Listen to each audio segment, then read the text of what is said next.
What's going on, everyone? Welcome to a Football Friday edition of Back Your Play with Q. I'm your host, as always, Rich Quinones. We are brought to you by our good friends over at Fresh Roasted Coffee and Positively Tea. This summer, cool down with a nice, fresh, cold brew.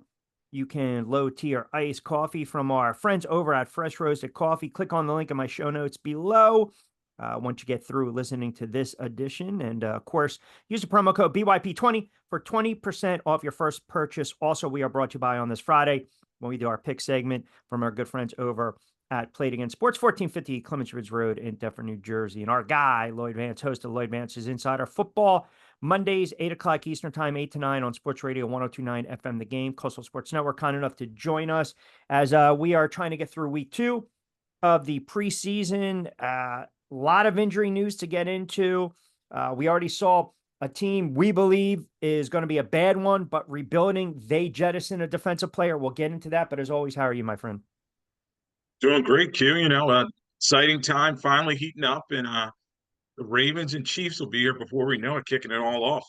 Yeah, absolutely. To kick it off on Thursday Night Football. All right.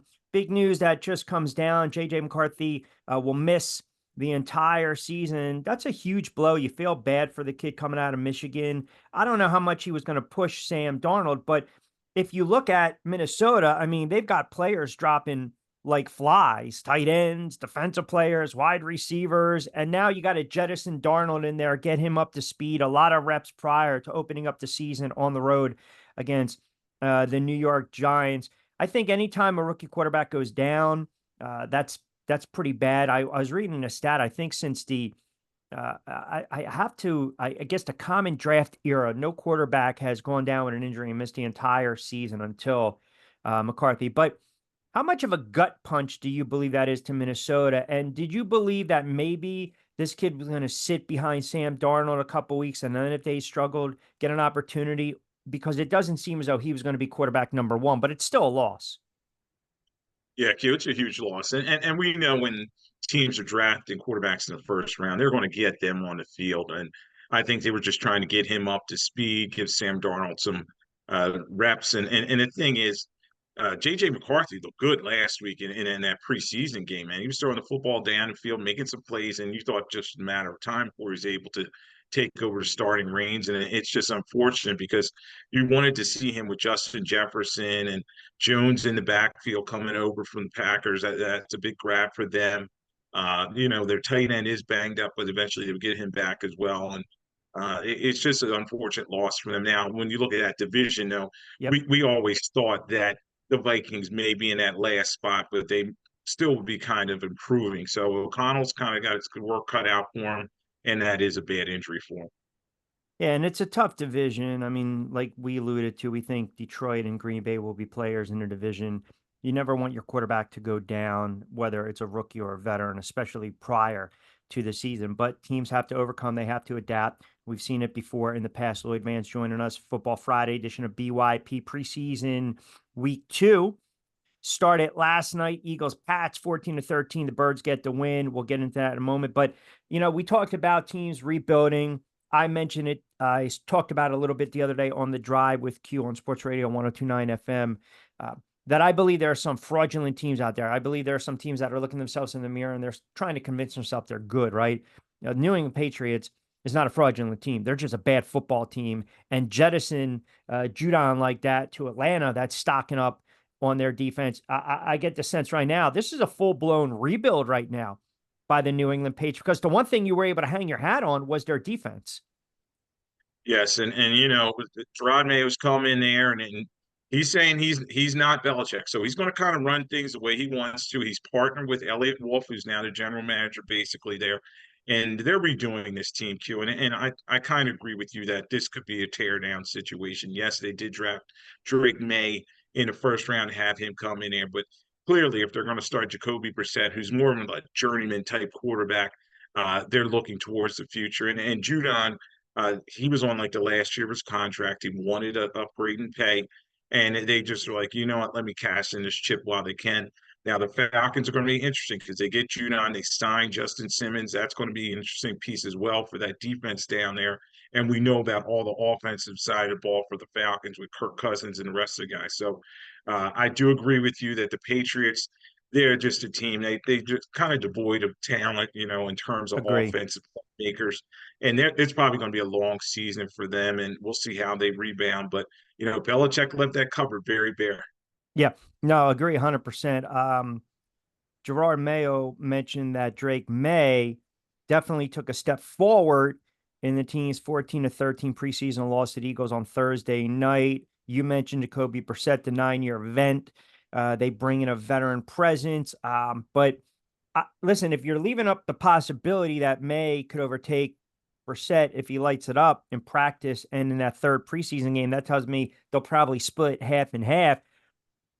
I look at this from a gambling standpoint, and I don't see any game on the docket where the New England Patriots are going to be favored, whether they cover or not. I just don't see it. And I think I mentioned this to you. Their first couple games, I'm leaning them, man. I mean, you got Cincinnati, Seattle, the Jets, San Francisco, Miami, Houston. I can't find a win to start the season. Now, I'm wondering if Jacoby Brissett starts early. Then again, logic says if you're bad, you might have to throw this kid out there against Miami, Houston, Jacksonville, or the Jets at home. You're not going to stick him on the road against Tennessee, even though maybe we were thinking that if they were hanging around 2-3 wins, maybe things are still competitive in the AFC East, but I don't see that. With that being said, do you believe that Brissett will be the week one starter, or will it be Drake May? I believe it'd be Jacoby Brissett. And as you said, Q, this team is going to be a survivor pool special. I've already kind of picked the Bengals week one to beat this team and move on. And each week, as you said, they're not favored, and it's just going to be a tough matchup for them. So I think they're going to start the veteran Jacoby Brissett, let him take the licks, and then eventually, yes, Drake May will be able to get in there and make some plays. And he has Stevenson and some other guys there, but that offensive line is extremely leaky. I watched that game last night, and they just were not blocking for anybody. And the Eagles were kind of running free. So, I've alluded to it all along. I just think the Patriots may be one of the most downtrodden league teams in the National Football League, along with probably the Broncos and the Raiders and some other teams. Kenny Pickett stinks. I mean, I feel bad if the Steeler fan had to endure that for a couple of seasons. I mean, this kid can't play at all. I mean, last night I was looking more at the defense to see if some players helped their causes. I mean, I'm hearing a lot of stuff about Trotter's kid maybe having an impact, maybe actually becoming a starter because he's got some tangibles. Maybe not the most skilled or talented player, but he's got instinctual football ability, so to speak. I was looking at the defense to make some plays.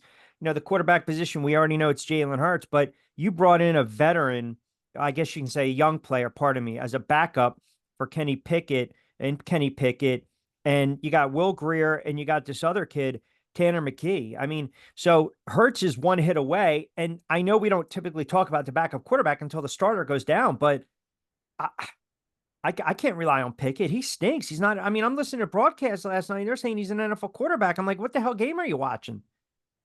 Yeah, Q, and I talked about this on my show. There was a record and 60 quarterbacks that played last year. So think about that. So there's a lot of injuries, a lot of guys taking hits. You don't want to see these guys get hurt, No, obviously. But Kenny Pickett, he is the same guy who threw only 13 touchdowns in 2 seasons as a starter for the Steelers. And last night, I kind of saw him seeing ghosts. Yes, there was some pressure, but he was looking to run, and he was running in. He wasn't going to get the first down. I don't even know why he was taking off. Why not hang in a pocket, make some plays? I know there was a backup offensive line, and everybody's going to have their excuses, etc.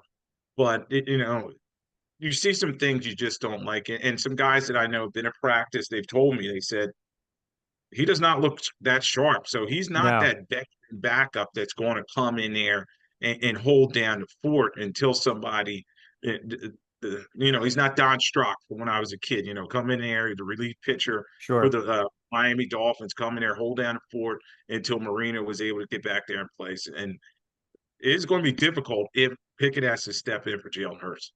Yeah, if Hurts goes down, I would not be confident with Kenny Pickett stinks. I'd rather see, rest his soul, Wilson Pickett out there. But yeah, Kenny Pickett's not good. at all. Did any player or players on either side of the ball make an impact last night that you thought maybe were on the bubble? A player or two that stood out in the Eagles game last night? Oh, it's interesting too because John Ross was kind of having a good game at the receiver position, kind of reclamation project. Yep. Everybody remembers him from the Bengals, and he got a little banged up, had Speed. a Yep. concussion issue. He made some plays. I thought defensively, Avonte Maddox, who had a nice pick in the end zone for the Eagles defense, kind of stepped up.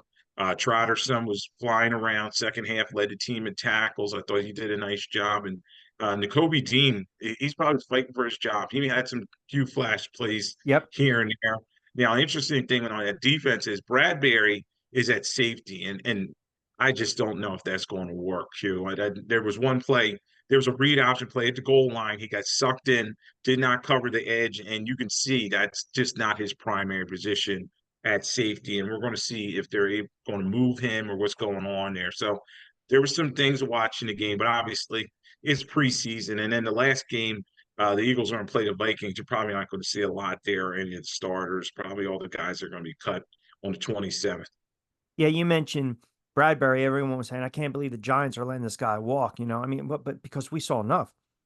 Him and Adoree Jackson were getting beat all over the place, and they were missing easy interceptions, especially ones in the goal line in the end zone. I mean, I don't think Bradbury's that player. I think the Eagles secondary is going to be a concern.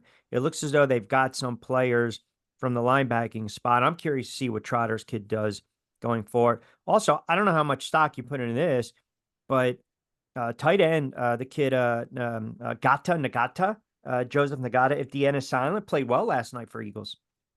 Yeah, Nada's a nice player, and Nada. There you go. I butchered I the think he's names. going to be able to stick around and maybe a practice squad kind of guy. And they need quality depth at that position. They Goddard seems to always get banged up, and they're going to have to look at some different options. But it's going to be fun to see how this Eagles offense works once they get all the pieces together.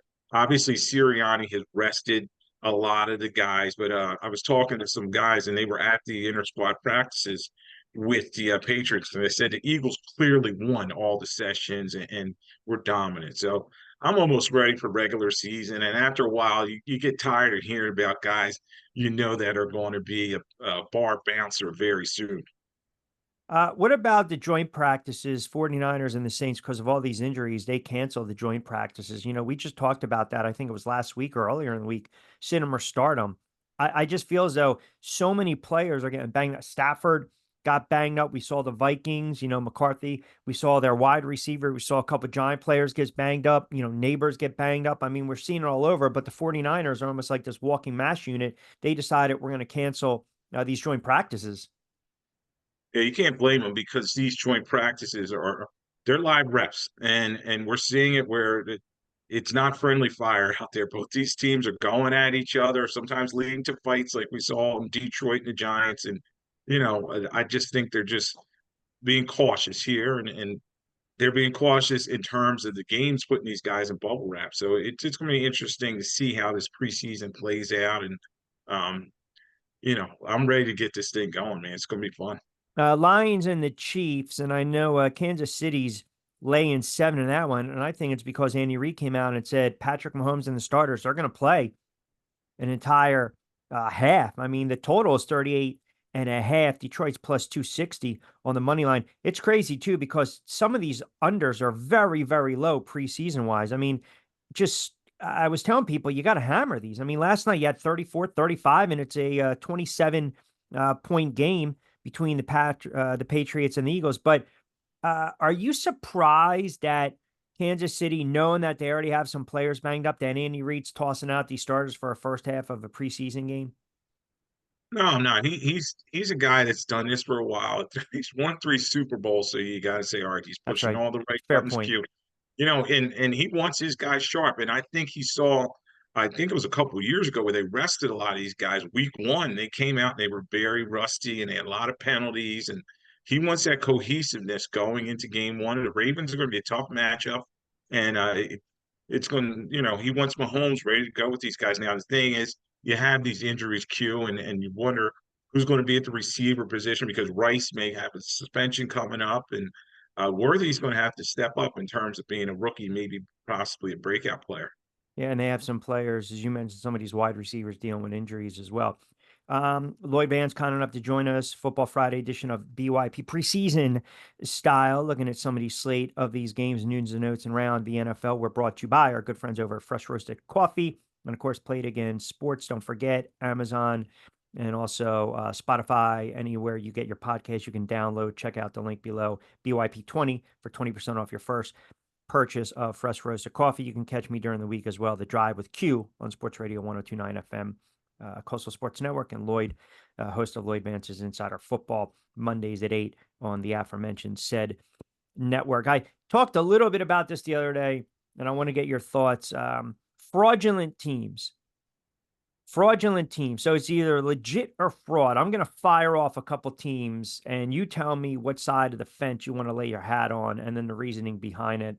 Fraud or legit? Let's go with the Dallas Cowboys.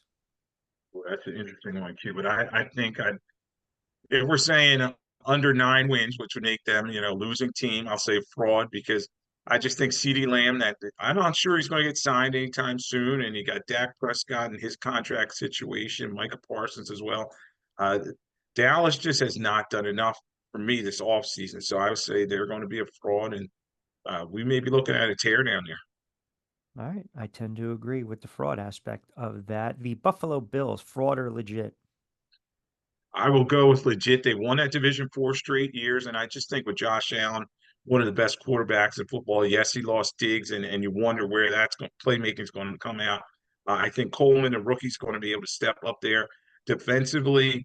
They have some safeties to replace, but I think Sean McDermott's been there long enough, and they're going to be able to do it. And also, this division I think is kind of playing into their hands. I really don't believe in the Jets or the Dolphins, so I'll go with the Bills are not a fraud.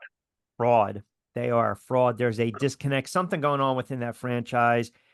I just don't know. I feel as though Allen is losing weapons left and right. He's got to shoulder more of the load. We've seen what happens at times. He can be spectacular and brilliant. Then he can have the just most god awful bad red zone interception or pick or fumble. I don't trust McDermott. I say fraud on the Bills. You mentioned the AFC East. So I'll give you another team, the Aaron Rodgers led New York Jets. Yeah, Robert Salah and Rogers, I say they're both frauds. I think, you know, I just there's a mess there. There's a disconnect with this team. He was over in Egypt this all season. He was not on the same page with his players. They've had some injuries as well. I heard that Quentin Williams is a little banged up for them defensively, and there's just a lot of pressure on his team, and I just don't think they're going to be able to take that step forward. So maybe they'll compete for that last playoff spot, but I would say fraud. Well, if we might as well just round out the AFC East. I mean, Miami Dolphins. I think Miami is legit. You think they're a fraud?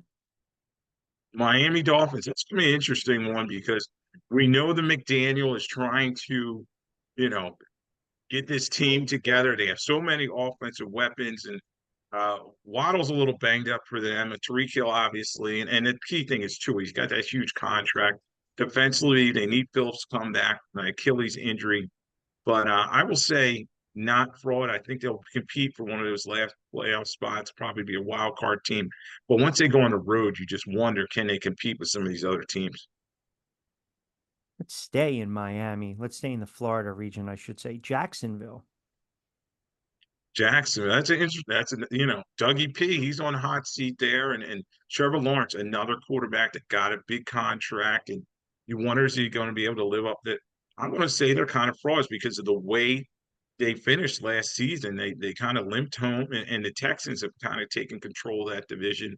We'll see if they're able to take that step forward. They do have some, big time players on defense like Josh Allen, and I like their linebackers and a few guys in the secondary, but I just don't think they're going to be able to compete right now. And I'll say fraud. A lot of people are looking at the Colts taking that next step, and obviously the Texans. That's a tough division, and then you got Tennessee. Lastly, your Philadelphia Eagles, legit or fraud? Why? Well, the Eagles, they're an interesting team, Q, because you wonder is the coach and the quarterback, are they a fraud? You know what I mean? Last season, took a huge step back. 2022 was that magic carpet ride with Philadelphia Eagles. And when you look at them on paper, though, offensively, they just have so much firepower. And as long as they can get that offensive line together with Kelsey being replaced and everything, I think that they're going to win the NFC East and be a contender in that conference. So I say they are not a fraud. And but they have to step up. Brazil is going to be a tough first game for them against the Packers. Yeah, I'll reserve the judgment on the Philadelphia Eagles until we get in our predictions start the season. He, of course, is Lloyd Vance, host of Lloyd Vance's Insider Football 1029 FM, the game, Southwest Florida's newest game in town, part of Coastal Sports Network, every Monday, 8 to 9. Give him a follow on X at Lloyd Vance. Always kind enough to join us on a preseason football Friday edition of BYP, presented by our good friends over at Fresh Roasted Coffee. Again, check the show notes, 20% off your first order, BYP, promo code BYP20, and playitagainsports.com, 1450 Clemens Ridge Road in Deptford, New Jersey. All right, my friend. So week 2 is upon us in the preseason. We'll recap everything on Monday, and we definitely will have some look ahead to week 1, even though we got one more preseason game in the books, and we'll certainly get you on and break down a lot of stuff, what's going on in the NFL. And I know it's always good when you join me on the drive as well with Q, but appreciate a couple moments on this edition of BYP. All right, Q, thanks for having me on.